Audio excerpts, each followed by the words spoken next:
History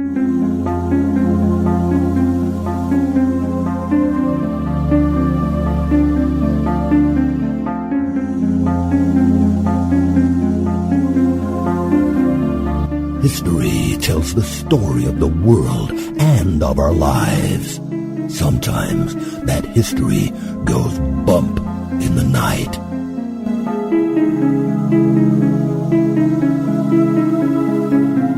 Broadcasting from the center of oddity and the supernatural in Central Florida, it's the History Goes Bump podcast.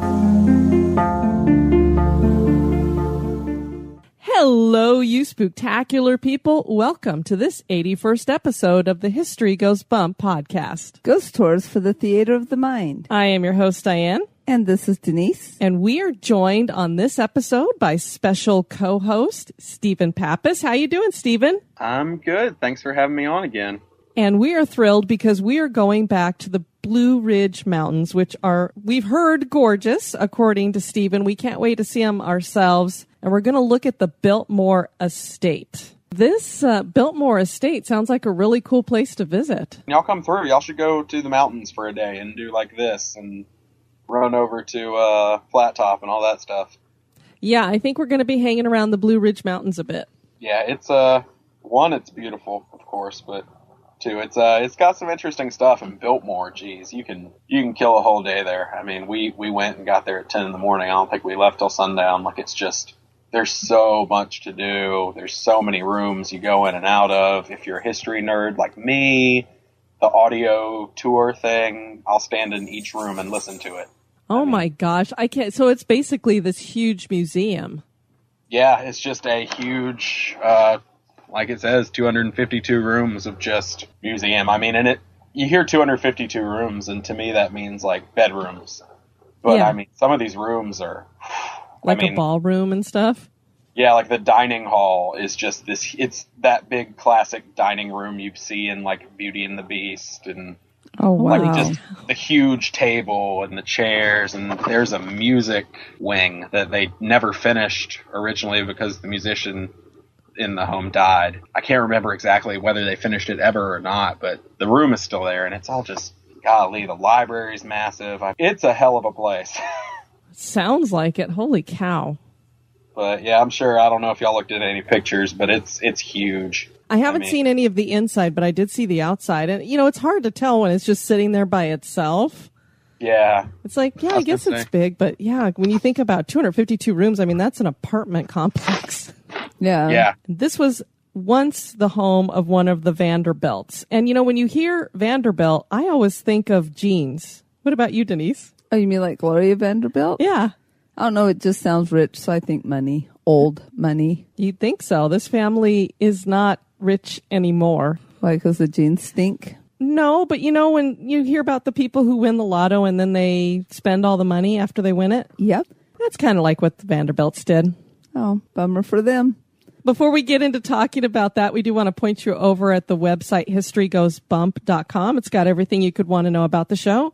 Denise, where can they reach us if they want to send us an email? They can reach us at historygoesbump@gmail.com. And Denise, we have a few more people to welcome into the spooktacular crew. That is fantastic. We have Missy. Hey, Missy. Annalise. Hey, Annalise. Samantha. Hi, Samantha. Teresa. Hey, Teresa. Jamie. Hey, Jamie. And Jennifer. And Jennifer, hello. We also got 3 more reviews over at iTunes. Wow. I'll start with the best one first, which is our 1-star review. Oh, okay. We've got to have 1 stars. It means we're getting out there. I have to give this person credit. They at least had cojones to actually write a review. So thank you for doing that. Yes, thank you. This comes from Papa Panda. This would be a great show if the sound quality were better. And then we have Mean Miss C with 5 stars. Great listen. I wish I could give more than 5 stars. Great show, great hosts, and great behind the scenes with research, too. Thank you for the great show and hard work. Well, thank you, Mean Miss C. And she actually has a little YouTube channel where she covers different urban legends. Oh, very cool. Different kinds, like the ones that say, you know, if you use this product, your hair will fall out. Or going back to the Halloween episodes, talking about poison candy and how we all came to find out that that wasn't true. And we could have been eating candy the whole time we were trick-or-treating. Didn't need our parents to check it. Well, we can do that now as adults. Exactly. I'm happy to check all the candy for all the children. Check it right into your mouth. And then we have Happy Go Lucky Girl 5253. Love this podcast, 5 stars. Denise and Diane are such an intelligent and entertaining duo. I love anything supernatural, and these podcasts have kept me in very good company on my long hike from Canada to Mexico. Holy cow. That's a long hike. That's more than a long hike. It's a long hike to go from my backyard to my front yard. I've only been listening since around Hollywood 2015, which means pretty recent, but I'm almost caught up on every episode, and I plan on continuing to listen as long as they continue to broadcast. Thank you, girls, for all that you do. Well, thank you, Happy Go Lucky Girl. We appreciate that. Very much. I still can't get out of my brain. Canada to Mexico? That's a lot of steps. I hope she has her Fitbit on. We hit the magical number 1,000 of followers over on Twitter. Oh, that's great. And we got a tweet from Rhonda K. Mayfield. She said, new listener here. You ladies are fabulous. Currently listening from the beginning and on episode 16. Catch up soon. So thank you for tuning in, Rhonda. Thank you so much. And I did want to point out that sometimes we go a little bit off script and we do things off the top of our head. And on the last podcast, which featured the legend of the Jersey Devil, we were talking about a certain almanac that was published by Benjamin Franklin. Was that Little Richard's almanac? Denise, I love our listeners. They not only tell us the correct pronunciations of things, but they also catch the little things like that. Yeah, little. I don't know if I was thinking good golly Miss Molly when it came to the almanac or what, but it's Poor Richard's Almanac, not Little Richard's Almanac. But hey, I bet that would have been a lot more fun than Poor Richard's. I bet you so. It would have had a lot more beat. What do you think, Stephen? Shouldn't it be Little Richard's? Yeah, well, to me, where I grew up, Little Richard's is a barbecue place. So, I mean... Hey, barbecue's good. Yes, sir. I can get behind that. Are you guys ready to go to the Biltmore Estate? We are.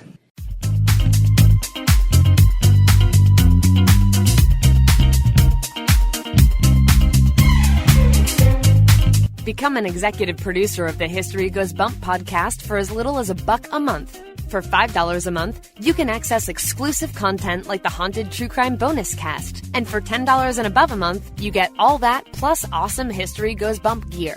Check out patreon.com/historygoesbump for more information. Or you can give us a one-time donation by clicking the donate button at historygoesbump.com.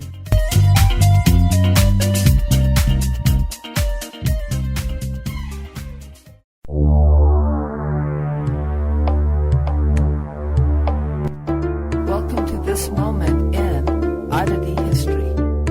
A mysterious sculptor has been leaving his work around parts of Amsterdam. On January 30th in 1989, a little sculpture appeared in a tree in Vondelpark.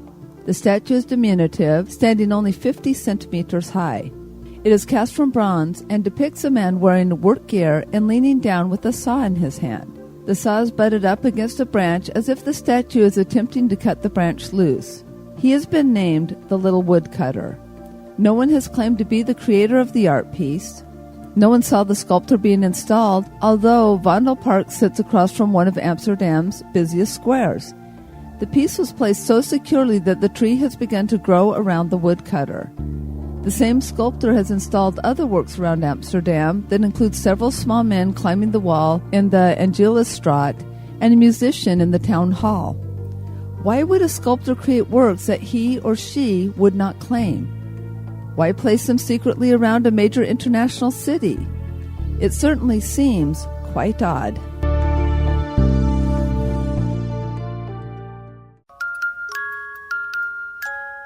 Are you afraid of the dark? That's just silly. What you should be afraid of is the thing that watches you sleeping. This day in history. On this day, November 9th, in 1799, the French Revolution effectively ended and Napoleon Bonaparte overthrew the government of the Directory and installed the consulate in a bloodless coup d'etat. It was officially called the Coup of 18 Brumaire. Brumaire was the second month in the French Republican calendar. The day began with Napoleon's brother Lucien lying to the Directory about a coup in Paris. Most of the Directory resigned. Then Napoleon stormed the chamber of the Council of Ancients, and after some resistance, they gave in to his show of military force. He then moved on to the Council of 500, and they were very hostile. Napoleon was assaulted and nearly fainted. His military pulled him out. Lucien decided to lie again, and he announced to the men guarding the Council of 500 that the council was under attack. He pointed to Napoleon's bloody face for proof. The guards ran in and dispersed the council, and that was the end of the government. A constitution was drawn up giving Napoleon more power than either council, and he became dictator.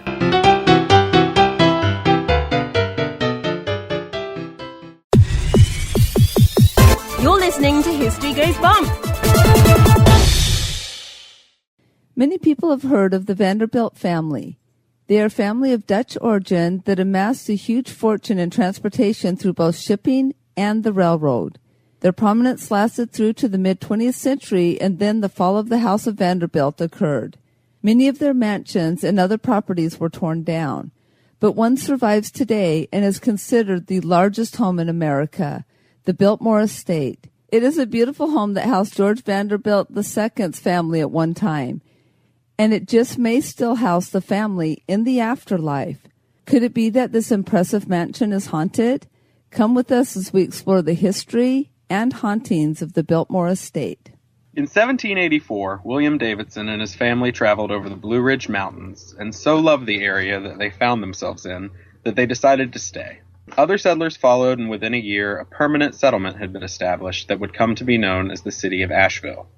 It was given that name in 1797 and was named for the then governor, Samuel Ashe. As roads continued to bring people into the city, it began to flourish, and soon became known as a resort town. The scenery here is breathtaking, and it is no wonder that the area attracted George Vanderbilt. How close are you to Asheville, Stephen? I'm about 3 hours away in Charlotte, so it's not too bad. It's just a shot down I-40. And is that over to the west then? Yes, it's Asheville's kind of right along the line with Tennessee, which is also, funny enough, where the Moses Cone Manor is also kind of on that line, just about 2 hours north. So a lot of stuff seems to be going on in those mountains. Well, and I know that they said that this house was pretty close to the Great Smoky Mountain National Park? Yeah, it's Asheville kind of really does ride that line. There's a casino in Cherokee, which is right near Asheville, and a lot of people who vacation in Tennessee will cross over to go to the casino. And Moses Cone was right near that national park too, right? Right. It was more toward the northern area of that park in the North Carolina area of it. That must be a large park. It is. It's the same as like the Blue Ridge Parkway runs all up and down multiple states. So it's kind of like that. It just is this huge mountainous area. Okay, very cool. Oh, it's beautiful. George Vanderbilt II was born in November of 1862 in Staten Island, New York, to William Henry Vanderbilt and Maria Louisa Kissam. He was the youngest of the Vanderbilt children, and by the time he reached his mid-20s, he had inherited upwards of $12 million from both his father and his grandfather. Can you imagine being in your mid-20s and you've got $12 million? Nope. I can't imagine that it would stay around much time, though, either, because a 20-year-old wouldn't know what to do with $12 million. Hey, now. I'm in my Stephen's like, I'm responsible. I'm in my mid-20s, and I barely have $12, but I'd be responsible. I just bought a house today. Well, there you go, and congratulations to you guys. Absolutely. Thank you. I was going to say, I know how to grown up now. You grew up faster than we did. Denise waited until she was in her almost 50s, and I was on my almost 40s. So you grew up faster than us. The Vanderbilt family had amassed the first real great fortune of the industrial age. They built mansions everywhere, picking prime real estate locations. It all started with Cornelius, who used his business savvy to turn $100 into a great fortune through the steamship business and then the railroad. Cornelius was a bit of a scoundrel, though. He was known to be illiterate and would curse and spit a lot and had a penchant for fondling the maids. After his wife died, he married his cousin, who was 43 years his junior, and I believe he was something like 75 at the time. You thought I was old. I have a feeling she married him for his money. Cha-ching. At the time of his death, he had more money than the U.S. Treasury. George's dad, William, would best his father, who thought he would be a failure, and doubled the family fortune that would equal $300 billion in today's dollars. The family would fall from these heights, and a grandchild would eventually die penniless. It took only a generation for the family members to spend the family fortune. This is how opulently and foolishly this family lived. George's older brothers ran the family business, and he was able to spend more time doing the things he loved. He worked the family farm and eventually took a short trip with his mother at the age of 26 to the Blue Ridge Mountains. They visited the town of Asheville, and after falling in love with the area, he decided to build his country home there. Construction began on the Biltmore house the next year in 1889 and would continue for 6 years. It's kind of cute that they call it a country home. Yeah, it's just a little country home. At least they didn't call it a cottage. I think country home, and I'm thinking like, this little cottage with like a meadow and, all the like quilted stuff on the inside. I'm not really thinking Biltmore. There were so many workers, and the building took so long that Biltmore Village was created to house everyone. This was, at the time, a state-of-the-art company village. Today it has become a wonderful shopping district with everything from antiques to galleries to restaurants to shops. The Biltmore Estate was built in the French Renaissance style and designed by architect Richard Morris Hunt. By the time construction wrapped in 1895, it had 252 rooms, 33 bedrooms, 43 bathrooms, 65 fireplaces, 3 kitchens, 16 chimneys, a 12,000-foot carriage house for George's 20-plus carriages, and was 178,926 square feet. Oh, my God. Clean that one, Diane. Oh, my. If I had to clean that, I think I'd shoot myself in the head. Golly. This made it then, and still, the largest privately owned home in America. It was fixed with electricity, heat, elevators, and an intercom system, all of which were very rare luxuries at this time. George's bedroom, as well as his wife's, are both located on the second floor, along with many extravagant guest rooms lining the halls filled with portraits and priceless works of art. There's a 2-story library on the first floor. It sits at the end of a 90-foot-long tapestry gallery and housed over 10,000 volumes in various languages. George was an intellectual man and enjoyed sitting in the library and soaking in the knowledge these books possessed. The 3rd and 4th floors housed the servants in 21 bedrooms, as well as an observatory overlooking the Blue Ridge Mountains. Oh, wow. Did you get to go up into the observatory? No. I think that is closed. Oh. But honestly, I went into so many rooms that had balconies, and I might not have even known if I went in it. Oh, wow. That just sounds like an amazing view. Oh, I'm sure. The view from a lot, especially the library, the view from that is gorgeous. It overlooks the gardens. It's a really cool place. Can you imagine having so many servants you needed 21 bedrooms for them? That would be awesome. And that's why they needed the intercom system so they could talk to each other. No kidding. Yeah, that was really strange to me. I couldn't even imagine an intercom system in 1895. I would love to see what that looked like, because I've seen like the bell systems and buzzer systems they used to have in some of the ritzy types of houses back then, but I wonder how that worked. In my head, it's just a very loud person yelling from floor to floor. Yeah, or thinking tin cans hooked by a little line. By a string. Hello, can you hear me? Yeah, gosh, it does make you wonder how that worked. We'll have to investigate the Victorian-era intercom, what that would have been like. There was a billiards room for men and women visiting the estate. In this room, there was a standard pool table and comfortable seating to share drinks and company. More interesting, though, was a secret door in the room. No women or house servants were allowed to enter through this door. It took George and his guests to a smoking room for cigars and brandy, as well as to the gun room where George's gun collection and trophies were on display. So I guess that's basically your low-tech man cave. I know. Yeah, sort of. It is a dark kind of secret manly room with all the heads staring at you. Oh, so you got to go in there? Yeah, well, as much in it as you can. They have the door roped off, but you can kind of stick your head in and look around. A lot of heads, a lot of skins, a lot of guns. So he liked to hunt. It's interesting that the women could be around pool and like billiards, but not where the guns and stuff was. No brandy and smoking. No smoking cigars for the girls. In the basement, there was a 70,000-gallon swimming pool with heated water and lighting, as well as a gym and one of the first private bowling alleys in the U.S. Also in the basement were many of the service rooms. Laundry was done here and food prepared in one of the 2 kitchens in the basement. They even had a form of refrigeration, which was state-of-the-art for the time. So a lot of new inventions in this place. Where all that money went. Yes, exactly. I mean, you can see where they just talk about a money pit. Well, and it seems like, I mean, even people who hit it big today do the same thing. They go out and buy the state-of-the-art, whatever it might be, and the cars and stuff. So this is just the 1800s version of the same thing. Mm-hmm. In 1914, George passed away after complications from an appendectomy. He was 51 years old. The house was open to the public in March of 1930 during the Great Depression. Visitors could come and tour the home during the day. This was a request by the city of Asheville to gain funds for tourism. They closed the doors in 1942 to house valuable artwork.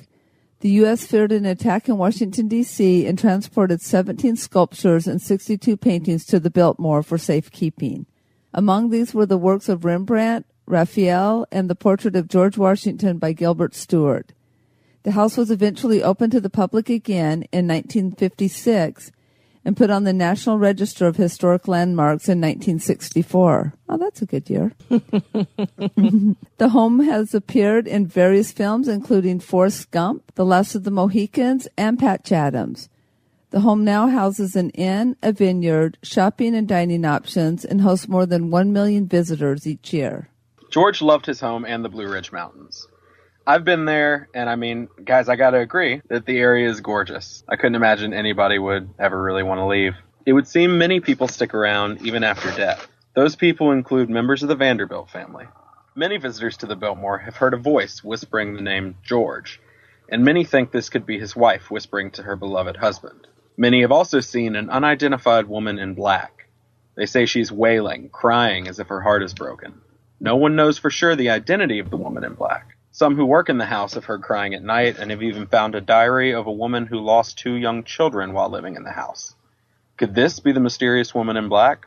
Is it George's wife? I heard an interesting thing about the voice that says George. I guess when they would be hosting people, I'm thinking he was a little bit of an introvert because he loved that library so much. He'd go in there to read some of his books. And I think his wife would be like, okay, we have people here we're entertaining. And she'd go in there and she'd be calling for him to, come on, George, come out and say hi to your guests. And so some people think that that might be what that is, too, is that she's calling to him to come out of the library. Makes you wonder if it's more of a residual type thing then. Yeah. Yeah, and the woman in black would make more sense to me to be the woman who lost her children because black was a color of mourning, so... Exactly, Sure. And now we have a woman in black instead of a woman in white. Oh, we'll have to go find a woman in white there at the Biltmore. You're wearing the wrong dress. Didn't anybody tell you how to dress for ghostly hauntings? You're supposed to wear white. The library seems to be a center for activity as well. Visitors have reported feeling a cold gust of wind on the back of their neck and getting dizzy and nauseated. Employees of the estate have reported seeing George himself sitting in a chair in the library on evenings when storms are rolling in. This would fit with his accounts of reading when it was not proper weather for writing. Many people say they feel an anxiety starting in the bowling alley and growing as you pass into the locker room. Makes you wonder why that is. Going from the bowling alley to the locker room and you get anxious. Maybe it was a bad bowling game. I guess. Is there a lot of money on that? Not enough strike. In my experience, it's because you're going from the bowling alley to the locker room, and then you're heading into the next room. It's like a chain of events until you finally get to that last room. Gotcha. When they step into the pool area, many feel as though they are having a full-blown panic attack. A few accounts also speak of a woman in black floating beneath the water's surface, but the pool has been drained for years, so how this is possible, we don't know. Some people even feel a violent feeling in the room and claim to hear splashing and children playing. There are a few accounts of folks feeling as though water was dripped onto their arms. There was a rumor that a child had drowned in the pool, but we were unable to find any records of this happening, and most chalk it up to an urban legend. There still remains an eerie feeling in the room of being watched, which makes you wonder, she lost her 2 young children, and then you have a child drowning in the pool. Is there a connection there? Pool is definitely an area with a lot of activity. That's why I'm wondering, because you start in the bowling alley, then you go to the locker room, which is the changing room, and then you head straight from the locker room into the pool. So it's kind of this weird, eerie feeling as you enter the pool, and then the pool area is terrifying. Yeah, so it's almost like you're feeling whatever spirit might have suffered in there, what they were feeling, and as you get closer to it, you feel it more. Maybe so. I was going to say that's how it was for me. Yeah, so you visited this place and had some weird feelings and things happen to you. Why don't you share it with everybody? Sure, yeah. I mean, when I was there, I didn't see anything. I forgot to include it in the research for this one. I mean, there's things all the way down to the apparition of a headless cat running around the grounds. Yeah, like that's really odd. So I didn't see anything weird, but we were walking through, and being a history nerd I'm like, oh, here's a bowling alley. Cool. Well, we're going to the pool. And I was like, this is all so cool to have in a house. When we got into the pool, yeah, it took a turn. Like I was in a really good mood, and then I got in the pool room. I felt sick. Like I was really uneasy. I was scared, and my wife was kind of teasing me because I almost drowned when I was like 11 years old, and so I don't really like water. And so, but it's drained, so there's nothing there. So she was kind of teasing me. You can't drown in this pool. It's really fine. Like, you're going to be fine. And I just I was upset. Like, I got really sad. I just had to get out of there. And so, like I said, it's a self-guided tour. And so I darted out of there, stepped into the next room. And, I started feeling better after we kind of got further away. But I thought maybe I ate something or, and maybe this will debunk it. I do have an anxiety disorder. But at the same time, it doesn't usually just hit bam right away. And then as soon as I can leave a room, there's not much claustrophobia in it for me or anything like that. So I don't really know why. I thought maybe I was getting sick. But when I got home, I kind of was Googling things about the Biltmore. A lot of people. The most things on the internet about Biltmore hauntings all has to do with the pool. Everybody seems to get this really weird feeling in there. Which means something definitely must have happened in there. Have you ever felt sensitive before when you're at a place? Like you're taking on the emotions of something? Yeah, I have. So you would say you're probably a little bit sensitive to begin with. It scares me to say that. But especially, like I said, we just bought a house and I'm kind of scared to move into it because I'm like, I don't know what happened in this house. Anything could have happened. We could be on top of an ancient Indian burial ground. I hesitate to say that I'm sensitive, but I have kind of growing up in a religious background. People thought it was some sort of gift. But I did kind of always have the ability to kind of sense a room. If somebody's upset, I can find that person. I don't know. It's very strange. I just emotionally am kind of in tune with spaces. Well, the reason why I was asking is because I wasn't sure if you were either picking up on the emotions that seem to be hanging there in the air, or if it's whatever spirit is there picked up on your anxiety and was feeding off of it. Or maybe both of those things were occurring. Yeah, I don't know. It was definitely weird. I haven't really had anything like that happen that severely ever before. I got out of there really quick, which almost everybody says, once they get out, they feel a lot better. I'm glad it wasn't, like you said earlier, one of the violent feelings or hearing things or, I think that would have freaked me out way more. Now, this wasn't the only room that you got a feeling in was the pool room. You felt something somewhere else too, right? Right. Yeah, I was down in the kitchen area in the basement where all the kitchens were. There's a long hallway, and off the hallway is this kind of rudimentary refrigeration units. They're kind of like walk-in freezers, but they're not at the same time. They're basically just very dark closets. And they have it so that you can kind of step in and look into one. I was doing that. I was going up and down the closets, and I was looking in them because they have, fake things there, like fake cans of food and different things just to give it the feeling that, you're still in a functioning basement. So I'm going into each one and I'm looking and I'm like, this is really cool. I'm really enjoying this. And there was one of them about 3 or 4 down that I stepped into to look into it. And I got the same kind of really uncomfortable, like I was being watched feeling, like something was in there. And I was like, I don't want to do this. And so I got out of there and kind of went into the kitchens, and it got a little better in there. It's funny because I'm not the only person, again, when I looked it up. People said one of the freezers or 2 of the freezers down there really gave them those uncomfortable, uneasy feelings, almost like they're intruding on this family's home. Like they're not supposed to be there. Something doesn't like it. I can understand that. And there's another room down in the basement that people also claim, it seems to all be in the basement. There's another room in the basement people claim to have this really strong, terrifying feeling, but I didn't include that because it's the electrical room. And there's a lot of copper exposed, and I'm wondering if, just picking up on that. Yeah, if it's just electromagnetic interference that's making people feel terrified. So. Sure. That's definitely a possibility. I would agree with that. That's pretty easy to debunk. Yeah, like the closet one, there's no electric stuff in there. Mm-hmm. It's just a closet. Let me ask you about those now. Were those original units to the house that are still there? The basement downstairs? Yeah, with these refrigeration things that you were talking about going into? Yes. And did they have, doors on them or anything? They do, but I think for the purposes of, I'm trying to remember, it's been a few years. I think for the purposes of the tours now, the doors have been removed. Now, or that did they lock, do you know? I'm not sure, because I'm not sure if the doors are on there anymore. I really think that I was able to just look in. Mm-hmm. Now, the door may have been open all the way, or if I'm remembering correctly, they may have a half a door, a lower half, that they've cut the door and you can look through. Sure. That may be, actually, now that I think about it, the way it's set up.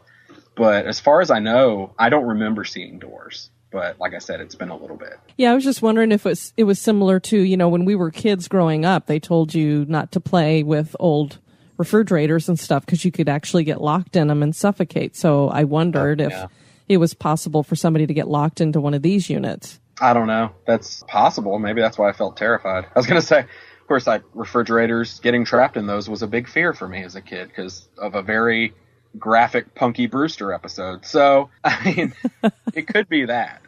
The Biltmore Estate is a grand home, and it would be hard to leave, even in death. Have some of the Vanderbilt family stayed on in the afterlife? Is the Biltmore Estate haunted? That is for you to decide. Well, and when we visit there next year, I guess we'll find out if we have any eerie feelings. Absolutely. We'll have to say, Stephen, you were right. We felt kind of weird here. Oh, are you kidding? You can turn and say it to my face. If y'all go there, I'm going with you. Okay, I was like, I know you said it was expensive, but I'm like, so hopefully he'll be coming with us. Oh, it's worth it to go as long as, you know I'm not going to stand in the pool area with you to debunk. I'm going to just rush right through there. We'll be like, no, you're going to be our little, what do they call it? Like a dowsing rod. No. I'll let you hang out with my wife in there. Maybe she'll get something this time. I'm not doing that.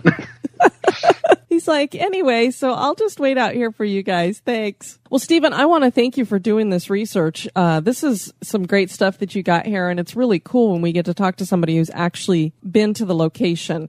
How overwhelming is it when you walk into a home that has over 250 rooms? When we first got there, I'd seen pictures growing up my whole life because I grew up not too far from it, and it was a whole different story seeing it up close. I'm standing in front of this house, and I don't think I've ever stood in front of a building that large except, maybe the Capitol in D.C. It just feels just so daunting. And then you walk in, and it's not any less large in there. It's very open, and it's insane. I've never seen anything like it. I can't imagine how much it must have cost to furnish this place. I could barely afford to furnish our house. I have no clue. I was looking for that because I was kind of hoping I could find it costs this much in modern day dollars to build, but I couldn't track any of that down. Did they have a lot of the original furnishings in it? Yeah, as much as they can. They tout that, that's the same bed, that's the same dresser, this is the same mirror. They try to be very, the books in the library are all the same books. Wow. Very cool. They are very, very, very careful to preserve as much of the history as they can. Well, from what I saw, it looked like it pretty much stayed in the family until they finally kind of turned it over to the city and the Historical Society and let them go ahead and run with it. Right. Yeah, I was going to say it was his grandson, I think, that finally turned it over. Yeah. But it stayed in the family up until, I want to say, the 60s or early 70s when they finally... It was open to the public in the 50s, but I don't think they finally turned it over for a long time. It's just kind of sad to see a family fall like they did because really, you hear the Vanderbilt name and you're like, wow, that's, it's a big name, but there's really, nowadays when you talk to a Vanderbilt, not any of them are millionaires. No. You look at Anderson Cooper, who's on CNN, and he had to start from the very bottom and work his way up to where he's at. He didn't get by with the Vanderbilt name or anything, so... Is he a Vanderbilt? He is. Yeah, I think. I didn't know that. Yeah, through his mom, I believe. Yeah, so he had to start from the bottom just like everybody else. And Gloria Vanderbilt, basically she built her name in fashion. It wasn't because she had any money behind her either. So let's see. On our next episode, we are going to go to another location that has a little something to do with a murder weapon known as the axe, Denise. We are doing the Lizzie Borden house. Yeah, so that will be fascinating. We'll get into talking about the house and the Borden family and then the crime. And the rhyme. And then, of course, as we always do, we will get into the hauntings that are associated with this home that is now a bed and breakfast and apparently has a lot of things that go bump in the night around there. Yeah, I don't think I'd be sleeping there. We want to thank you all for listening to this one. I have been your host, Diane. This has been Denise. This has been Stephen. You all take care now. Bye-bye. Executive producers of this episode have been Levi Drescher, Dan Foytik, Janice Carlson, Stephen Pappas, Heather Williams, Dave and Ann Student, Amy Connor, Tanya Turner, Nicole Johnson, Leanna Sapien, Jade Lewis, April Rogers-Crick, Laura Davis, Seth Crawford, Tracy Duhan, and Josh Wood. Thank you. Societies rise and societies fall. When the time comes, one society steps forward to build a better future. The Wicked Library, Kettle Whistle Radio, Night Story Podcast, Prog Watch, Red Horse Radio, The Lift, History Goes Bump, Listen, the M Writing Podcast, Society 13, Rebuilding Society, one podcast at a time. Want to keep the spooks away? Give us a review.